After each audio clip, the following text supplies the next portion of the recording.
mas para bem, então nós vamos secreto. Como a logra para vir o beste de jaar laten HAVO.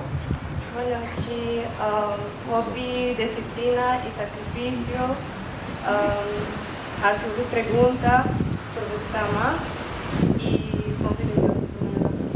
Bueno, ahora nos está aqui para celebrar todo estudante no Colégio Urbano que ha destacado durante o ano acadêmico 2025-2026. Nós está celebrando também de 30 viagens que nós está organizando essa aqui. Há 9 estudantes do Colégio Urbano também receberam reconhecimento de Kiwanis Club of Aruba. E também nós queremos felicitar naturalmente a maior estudante e muito em particular os best geslaagden do Colégio Urbano que está de HAVO is het Gia Zong e de VWO is het Evie van der Sloot. Evie van der Sloot tem logro adicional para sobre tem 6 anos consecutivos que está recebendo reconhecimento aqui. Orgulhoso com o resultado aqui? Seguro que sim. Bueno, nós está uma organização voluntária e para recordar eigenlijk o primeiro presidente do Kiwanis Club of Aruba, que é o Sr. Clint Whitfield. Na sua honor, nós estamos bezig te fazer aqui para 30 viagens e 30 anos eigenlijk consecutivos.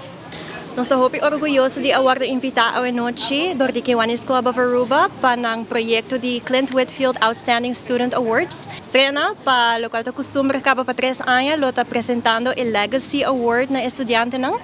Então, o Legacy Award está reconhecimento extra que nós damos na estudante não que já para 2 viagens off mais está recebendo na Clint Whitfield Outstanding Student Award.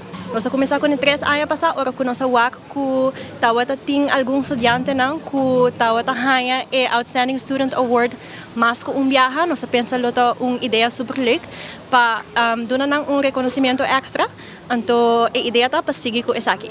Turcosa vai super bom no último ano, então nós decidimos seguir com ele. Então, a ano aqui, nós está regalando local de costume cada legacy student ng mesmong legacy award para ano aqui. Então, todos os estudantes estão recebendo também regalo de estrena que é 200 florin. Tem estudante que está recebendo o award aqui para 16 anos acaba. Para a pessoa aqui nós estamos fazendo reward tique mais grande, que é 500 florin. E também para todos os 4 legacy students, nós temos regalito, sponsorship de nossos clientes na estrena, qual é Paseo Herência e Benihana, das me quedou danke na 2 companhias aqui que donate gift certificates para 4 estudantes.